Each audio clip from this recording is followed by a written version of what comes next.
મળીશું રચીએ નવી દુનિયા, સાથે મળીશું જીતીએ દુનિયા. બીજળ બંધ નથી કરવાનો, રોજ થોડું એને વધુ આપી જશું ગગને કઠિન મનના વિચાર હકીકત બન્યા સિદ્ધિ ફળથી આનંદ મળશે. કોશિશ કરી વધો, લક્ષ્ય બુલંદ કરો.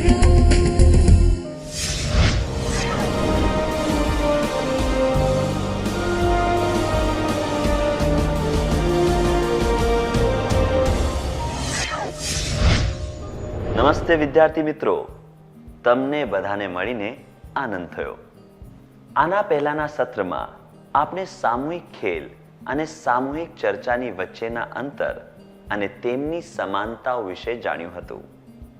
આપણે તે પણ શીખ્યા હતા કે સામૂહિક ચર્ચામાં કેવી રીતે ભાગ લેવો જોઈએ અને ચર્ચાને અસરકારક બનાવવા શું કરવું જોઈએ. આ સત્રમાં આપણે શીખશું કે ચર્ચામાં ભાગ લેવાવાળા સદસ્યોનું માર્ગદર્શન કેવી રીતે કરી શકાય છે. શું તમે ક્યારેક રમતગમતમાં પ્રશિક્ષકને ધ્યાનથી જોયા છે? તે ખેલાડીઓને કેવી રીતે પ્રશિક્ષણ આપે છે? પ્રશિક્ષક પણ ખેલાડીની સાથે રમતા રહેતા હોય છે. તેવી રીતે આપણે પણ સામૂહિક ચર્ચામાં ભાગ લેતા લેતા ચર્ચાને એક દિશા આપી શકીએ છીએ. મને ખાતરી છે કે તમે બધાએ ઇન્દ્રધનુષ તો જરૂર જોયું હશે. કૃપા કરીને 5-5 લોકોના સમૂહ બનાવીને બેસી જાઓ. સમૂહમાં તમારે ઇન્દ્રધનુષની અલગ અલગ બાજુઓની બાબતમાં ચર્ચા કરવાની છે. વૈજ્ઞાનિક, સાહિત્યિક, ભાવનાત્મક અને સૌંદર્ય સંબંધિત તમે આ બધી વાતો વિશે ચર્ચા કરી શકો છો. ઇન્દ્રધનુષ કેવી રીતે બને છે? તેના રંગ કેટલા મોહક હોય છે? ઇન્દ્રધનુષ ઉપર લખેલી કોઈ કવિતા, ઇન્દ્રધનુષને જોઈને મનમાં આવતા વિચારો વગેરે.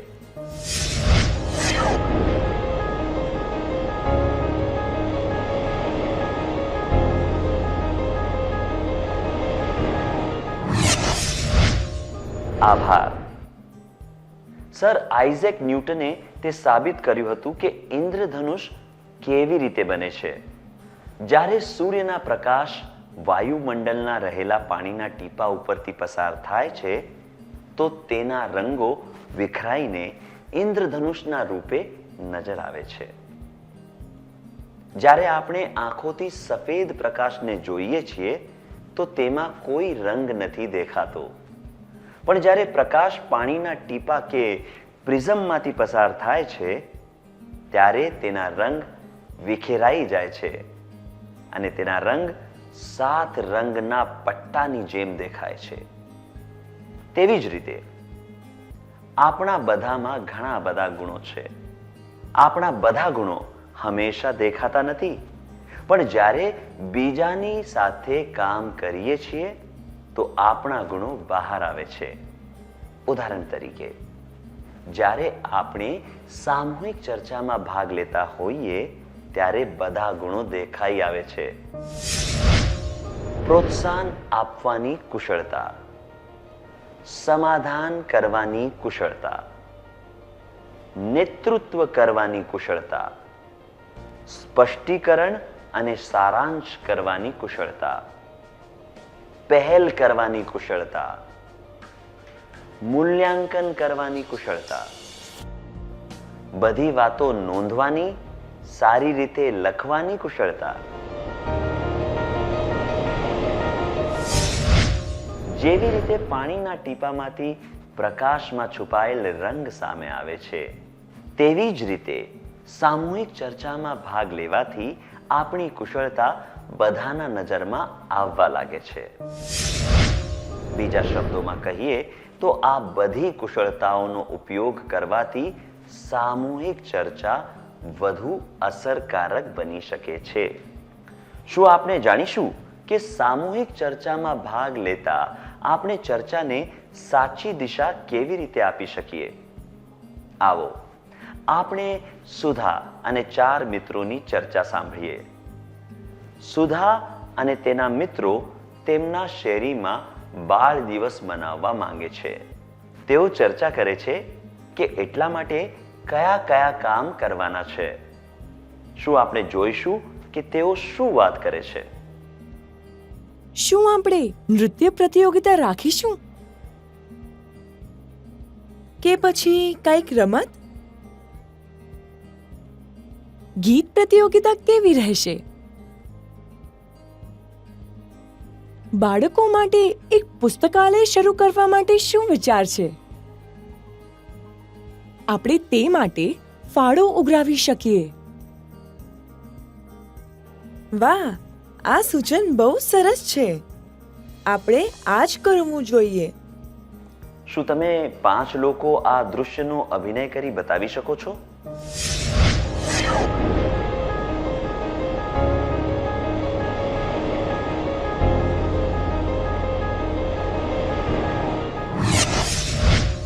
આભાર. બહુ સરસ પ્રયાસ કર્યો તમે બધાએ. વાહ, આ સૂચન બહુ સરસ છે. એવું કહીને સુધાએ અરુણાને અને તેના સૂચનને પ્રોત્સાહન આપ્યું. તેવી જ રીતે તેણે બીજાને પણ પ્રોત્સાહિત કર્યા. આવી રીતે કોઈની પ્રશંસા કરીને અને તેના વિચારોનું સમર્થન કરીને તેને પ્રોત્સાહિત કરી શકાય છે. પ્રોત્સાહન કરવાવાળા લોકો સક્રિય હોય છે અને તે લોકોનું સમર્થન કરતા રહે છે. નવા વિચાર સામે લાવીને લોકોની હિંમત વધારી ચર્ચાને રસપ્રદ બનાવે છે. તેઓ વિચારોને સમજવામાં અને સમસ્યાઓનો ઉકેલ લાવવામાં મદદ કરે છે. તણાવ અને ખોટી ચર્ચાને દૂર કરવા સાચી રીતે મજાક પણ કરતા આવડે છે. સામૂહિક ચર્ચામાં આપણે બીજાઓને પ્રોત્સાહિત કરવા જોઈએ જેથી તેઓ પણ ચર્ચામાં ભાગ લે. હવે એક પ્રવૃત્તિ કરીશું. તમને કેવું લાગ્યું જ્યારે ચર્ચા દરમિયાન કોઈએ તમારી વાતને ધ્યાનથી સાંભળી અને તમારી પ્રશંસા પણ કરી? શું તમે આ વિશે બધાને જણાવવા માંગો છો? ઉદાહરણ તરીકે, જ્યારે તમારા મિત્ર કે માતા પિતા કોઈ સમસ્યાનો ઉકેલ શોધતા હોય છે ત્યારે તમારા સૂચનથી તેમને કોઈ નિર્ણય લેવામાં મદદ મળી? જ્યારે તેઓ તમારી પ્રશંસા કરી ત્યારે તમને કેવું લાગ્યું?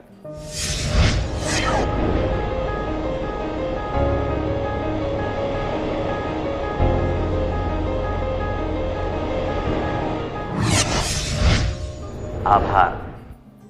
આવો જોઈએ કે સુધા અને તેના મિત્રોની ચર્ચામાં શું થઈ રહ્યું છે. આપણે બાળ પુસ્તકાલય માટે ફાળો ઉઘરાવવો જોઈએ. શું વિચાર છે? આ તો બહુ સરસ સૂચન છે. આપણે એવું જરૂર કરવું જોઈએ. પણ મને તો આ સૂચનમાં કંઈ પણ ઉપયોગી જણાતું નથી. તું એવું શું કામ કહે છે? જ્યારે નજીકમાં જ એક સાર્વજનિક પુસ્તકાલય છે તો વધુ એક પુસ્તકાલયની શી જરૂરત છે? અરુણા, મોટેથી વાત કરતા. શું એવો કોઈ નિયમ છે કે સાર્વજનિક પુસ્તકાલયની પાસે બાળ પુસ્તકાલય ન હોવું જોઈએ? એવો કોઈ પણ નિયમ નથી. પણ જ્યારે આપણે સાર્વજનિક પુસ્તકાલયને સારી રીતે ઉપયોગમાં લઈ શકીએ છીએ તો બીજું પુસ્તકાલય ખોલવાની શું જરૂરત છે? આપણે લતિકાની વાત પણ સાંભળવી જોઈએ. તેને અત્યાર સુધી કહેવાનો મોકો નથી મળ્યો. શું તમારામાંથી કોઈ 5 જણા આ દૃશ્યનો અભિનય કરી બતાવી શકે છે?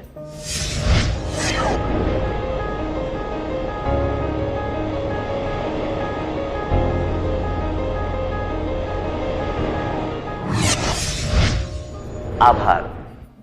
આપણે જોયું કે જરૂરત પડે ત્યારે મધુ હંમેશા વચ્ચે આવીને સંભાળી લે છે. સીમાએ જ્યારે ટીકા કરી ત્યારે મધુએ કહ્યું, તું એવું શું કામ કહે છે? અને લતિકાને પણ વાત કરવાની તક આપી. મધુ વાત બગાડવા નથી દેતી. આ રીતે તે એક સમાધાન કરાવવાવાળી ભૂમિકા ભજવે છે. સમાધાન કરાવવાવાળા લોકો સામાજિક સ્વભાવના હોય છે. તેઓ એવા લોકોની સામે લાવે છે જે પોતાના શર્મિલા સ્વભાવના કારણે વધારે વાત નથી કરી શકતા. તેઓ લોકોની તેમની વાત કરવાની તક આપે છે. સમાધાન કરવાવાળા લોકો અન્ય સાથે મળીને સારી રીતે કામ કરી શકે છે અને સમૂહને જોડી રાખવામાં મદદ કરે છે. તેઓ સહનશીલ હોય છે અને બીજા સાથે સારા સંબંધ બનાવીને રાખે છે. તેઓ ધીરજથી કામ લે છે અને વ્યવહાર કુશળ હોય છે. તેમને બીજાઓની ભાવનાઓ અને જરૂરિયાતની સમજણ હોય છે. તેઓ કોઈ પણ ઝઘડાનો સરળતાથી ઉકેલ લાવી દે. તેઓ આડીબાજ લોકોથી પણ કામ નીકાળી લે છે, કારણ કે તેઓ ગુસ્સાથી નહીં પણ દૃઢતાથી વાત કરે છે. જો મધુ વચ્ચે ન આવતી તો અરુણા અને સીમાની વાતચીત ઝઘડામાં ફેરવાઈ શકતી હતી. એટલા માટે ચર્ચા દરમિયાન ઉગ્ર ચર્ચા અને ઝઘડો ન કરવો જોઈએ. એકબીજાની વાતને સમજીને એકમત થવાની કોશિશ કરવી જોઈએ. સામૂહિક ચર્ચામાં આપણે બીજાઓને પ્રોત્સાહિત કરવા જોઈએ, જેથી તેઓ પણ ચર્ચામાં ભાગ લે. એકબીજા સાથે ઉગ્ર ચર્ચા કરવાના બદલે એકમત થવાની કોશિશ કરવી જોઈએ.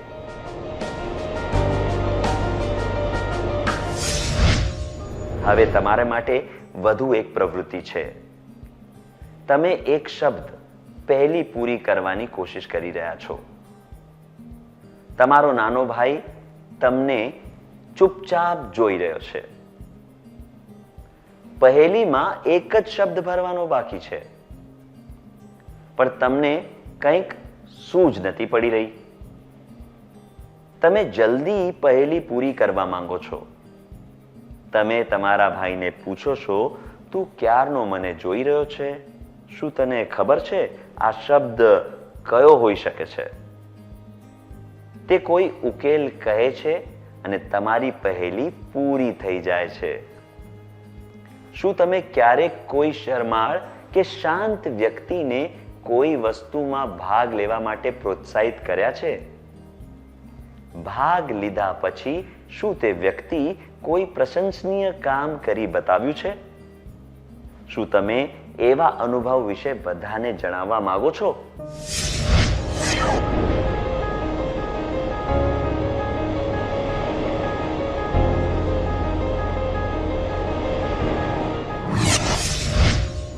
આભાર. હવે આપણે આગળની પ્રવૃત્તિ વિશે વાત કરીએ.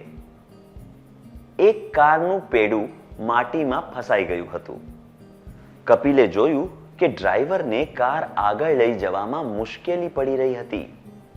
તેને આસપાસ ઊભા રહેલા લોકોને ડ્રાઈવરની મદદ માટે બોલાવ્યા. બધા મળીને કારને ધક્કો મારવા લાગ્યા. કપિલ ત્યાં સુધી ઊભો રહીને આ રીતે સૂચના આપવા લાગ્યો. હા, હવે જોરથી ધક્કો મારો. અરે જરા રોકો, તે ડ્રાઈવરને પણ કહેતો. ગિયર બદલો. હા, હવે ગાડી આગળ લેવાની કોશિશ કરો, વગેરે. શું તમે ચારે આ દૃશ્યનો અભિનય કરી બતાવી શકો છો?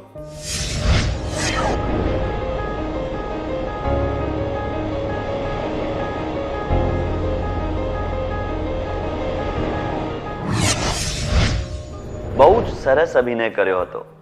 આભાર.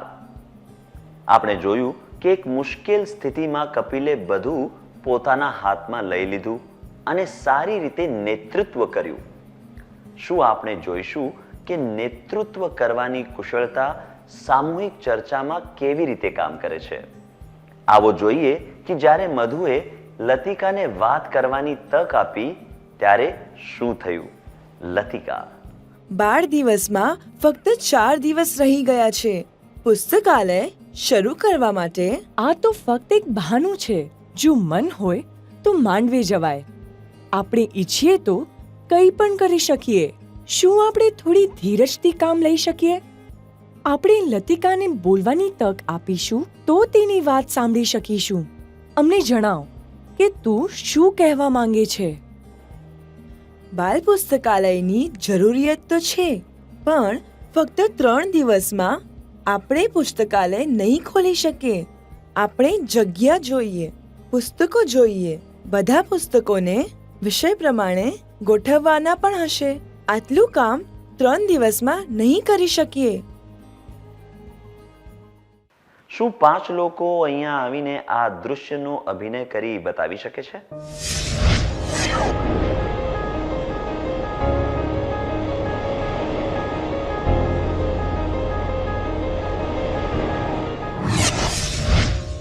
જ્યારે અરુણાએ અને સીમાએ લતિકાની વાત કાપી નાખી ત્યારે મધુએ નેતાની ભૂમિકા નિભાવી.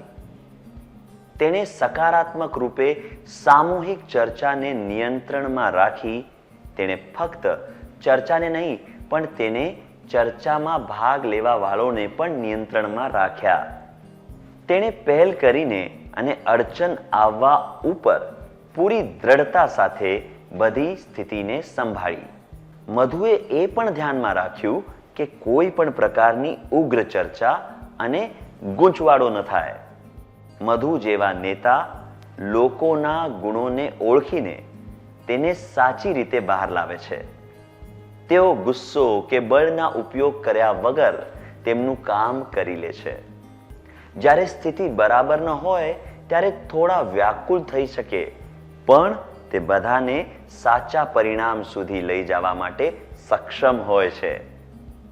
એટલા માટે યોગ્ય રીતે સામૂહિક ચર્ચાનું નેતૃત્વ કરવું જરૂરી હોય છે, જેથી ચર્ચાનું લક્ષ્ય પૂરું થઈ શકે. સામૂહિક ચર્ચામાં આપણે બીજાને પ્રોત્સાહિત કરવા જોઈએ, જેથી તેઓ ચર્ચામાં ભાગ લે. એકબીજાની સાથે ખોટી ચર્ચા કરવાની બદલે એકમત થવાની કોશિશ કરવી જોઈએ. જરૂરત પડે તો નેતૃત્વ કરવું જોઈએ.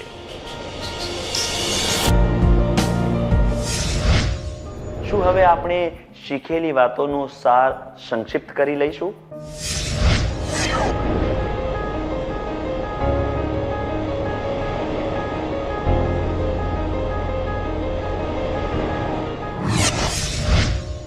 સામૂહિક ચર્ચામાં આપણે બીજાને પ્રોત્સાહિત કરવા જોઈએ, જેથી તેઓ ચર્ચામાં ભાગ લે. એકબીજાની સાથે ખોટી ચર્ચા કરવાના બદલે એકમત થવાની કોશિશ કરવી જોઈએ. જરૂરત પડે તો નેતૃત્વ કરવું જોઈએ. બહુ સરસ રીતે સાર સંક્ષિપ્ત કર્યું. આભાર. શું હવે થોડુંક ઘરકામ કરી લઈએ, જેથી આ બધી વાતો આપણે સારી રીતે સમજણમાં આવે.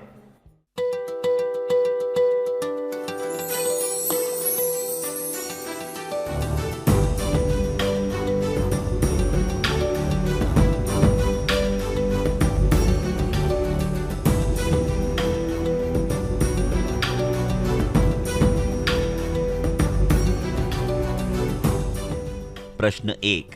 તમે તમારા નાના ભાઈ અને તેના મિત્રો સાથે એક નાટક જોયું. બીજા દિવસે તમે લોકોને તે નાટક વિશે ઉત્સાહથી ચર્ચા કરવા લાગ્યા. તમારો ભાઈ ચૂપચાપ બધી વાતો સાંભળી રહ્યો છે. તમે શું કરશો? જવાબ: 1. ચર્ચા પછી હું તેની પ્રશંસા કરીશ અને કહીશ, મોટા પ્રત્યે સન્માન બતાવવાની આ જ રીત છે. જ્યારે મોટા વાત કરતા હોય છે ત્યારે ચૂપ રહેવું જોઈએ. 2. હું તેની તરફ ધ્યાન નહીં આપું. 3. હું મારા ભાઈને પ્રોત્સાહિત કરીશ કે તે પણ તેના વિચાર જણાવે. પ્રશ્ન 2. તમે ભારતીય શિક્ષા પ્રણાલી ઉપર થઈ રહેલા એક ચર્ચામાં ભાગ લીધો છે. ચર્ચા સારી રીતે આગળ વધી રહી છે, પણ અચાનક કોઈએ મજાકમાં કંઈક કહ્યું જે વિષયને લગતું નથી. આથી ચર્ચાની દિશા બદલાઈ ગઈ, પણ ચર્ચા રસપ્રદ થઈ ગઈ. સમય પસાર થઈ રહ્યો હતો. તમે શું કરશો? જવાબ: 1. ચર્ચાને વધુ રસપ્રદ બનાવવા માટે હું પણ એક ટૂચકો કહીશ. 2. હું શિષ્ટતાથી વચ્ચે બોલીશ, શું આપણે ચર્ચાના વિષય ઉપર ધ્યાન આપીશું? મજાક તો પછીથી પણ કરી શકીશું, જેથી ચર્ચા ફરીથી સાચી દિશા તરફ આગળ વધે. 3. હું બેચેનેથી મારી ઘડિયાળ અને બીજાના ચહેરા તરફ જોઈશ.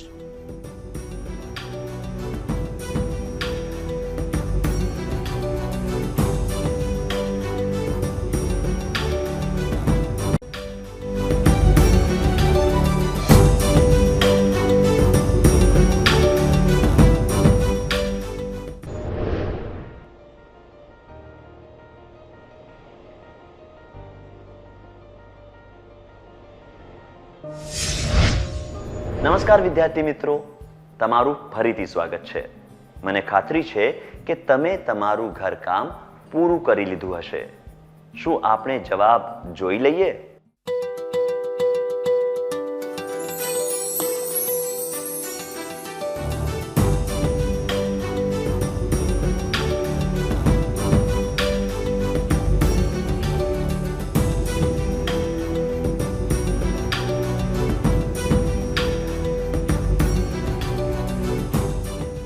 પ્રશ્ન 1. તમે તમારા નાના ભાઈ અને તેના મિત્રો સાથે એક નાટક જોયું. બીજા દિવસે તમે લોકોને તે નાટક વિશે ઉત્સાહથી ચર્ચા કરવા લાગ્યા. તમારો ભાઈ ચૂપચાપ બધી વાતો સાંભળી રહ્યો છે. તમે શું કરશો? આ બંને જવાબ. ચર્ચા પછી હું તેની પ્રશંસા કરતા કહીશ, મોટાઓ પ્રત્યે સન્માન બતાવવાની શું આ જ રીત છે? જ્યારે મોટા વાત કરતા હોય ત્યારે ચૂપ રહેવું જોઈએ અને હું તેની તરફ ધ્યાન નહીં આપું, આ અયોગ્ય છે. સામૂહિક ચર્ચા દરમિયાન આ રીતનો વ્યવહાર ન કરવો જોઈએ. આ જવાબ. હું મારા ભાઈને પ્રોત્સાહિત કરીશ કે તે પણ તેના વિચાર બતાવે. યોગ્ય છે. ચર્ચામાં દરેક સદસ્યએ સક્રિય રૂપે ભાગ લેવો જરૂરી છે. જો કોઈ પણ સદસ્ય ચૂપચાપ બેઠો હોય તો તેને ભાગ લેવા માટે પ્રોત્સાહિત કરવો જોઈએ. તમે કયો જવાબ પસંદ કર્યો હતો?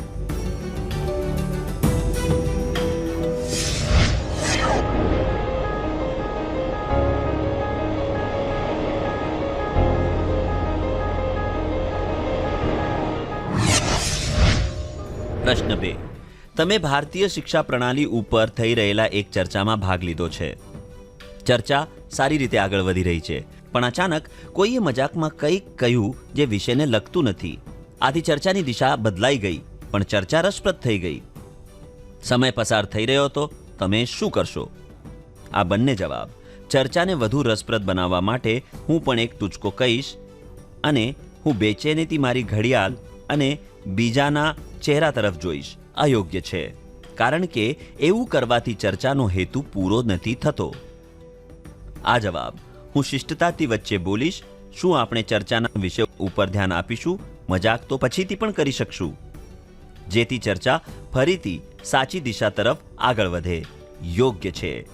આથી ખબર પડે છે કે તમારામાં નેતૃત્વ કરવાની કુશળતા છે, જેનાથી તમે ચર્ચાને નિયંત્રિત કરીને તેને નવી દિશા આપી શકો છો. તમે કયો જવાબ પસંદ કર્યો હતો?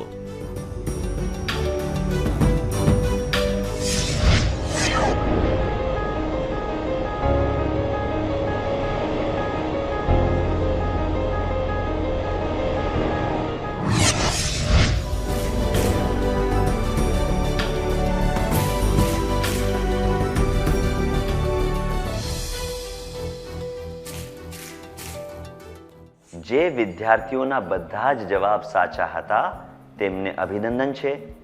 જો તમારો કોઈ જવાબ સાચો નહોતો તો તમે સત્રનો સારાંશ ફરીથી વાંચી શકો છો, જેથી બધી વાતો બરાબર સમજણમાં આવી જાય.